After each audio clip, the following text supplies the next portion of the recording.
Hi there, welcome to Debutify. In this quick video, we'll walk you through how to set up and customize the product card thumbnail carousel widget. Let's get started. Accessing the widget. To access the product card thumbnail carousel widget, start by opening your customized Debutify theme. Next, go to Templates and locate the Featured Collection section.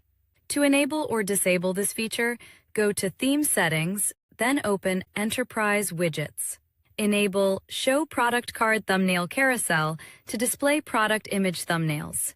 Disable it to hide the product card thumbnail carousel from your product cards. And that's it.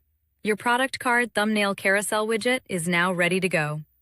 If you need any help, feel free to contact the Debutify Support Team. We're always happy to assist.